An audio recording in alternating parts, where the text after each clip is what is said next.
And joining us now are Nick Robertson. Nick, you had a chance to speak with the chief prosecutor of the International Criminal Court, the issue being Gaddafi, the Libyans, what they're doing. What did he tell you? Well, one of the things he wants to investigate now, he says, his priority is to investigate allegations of rape that may be systematic and rape that's being assisted, he said, by the distribution of Viagra or Viagra-like products, sexually performance-enhancing products that are getting in the hands of Gaddafi's forces and are being used as part of gang rape. And these are allegations that are surfacing that he says he wants to investigate as a priority. So do they have evidence that Libyan military on a systematic basis were handing out Viagra to troops to go out and rape women as an act of war?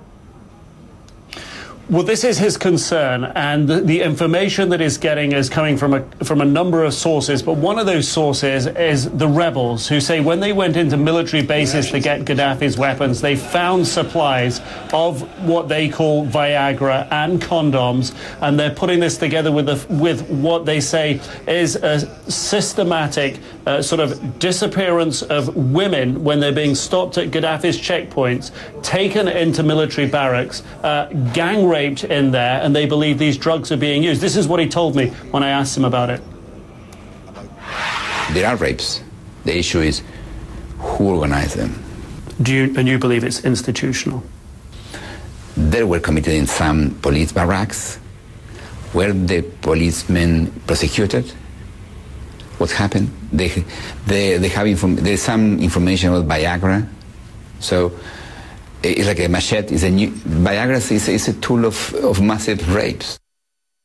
So very powerful words there from the chief prosecutor. And I asked him how many women. He says he doesn't know, but rebel officials, senior rebel officials I talked to in Doha last week told me as many as several hundred women have been raped in this way, Wolf. And I know you've also spoken with Iman Obeidi, the Libyan woman who says the Libyan troops raped her. She's now out of Libya. She's safe in another country. What did she tell you? She said that she couldn't wait in Tripoli any longer. She wasn't being allowed to leave officially. She'd sort of appealed on radio for any men, she said, who were honorable to help her get out of the country. 2 soldiers came to her, officers, who said they were deserting Gaddafi's army and they would help get her out of the country. She said she knew if she waited in Tripoli, she could be killed.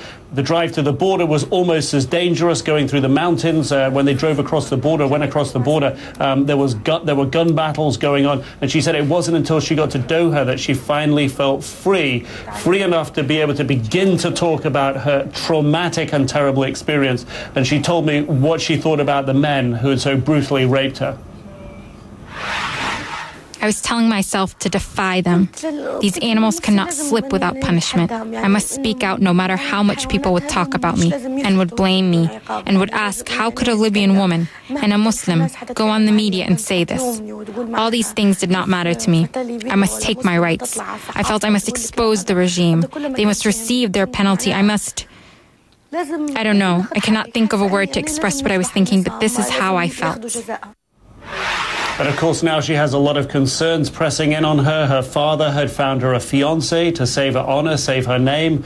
What is she going to do about the fiancé? She told me this is a period of sort of getting to know each other. They will see. They both understand it. If they don't like each other, then there's no commitment there, Wolf. Nick Robertson on the scene for us as usual. Nick, thanks very much.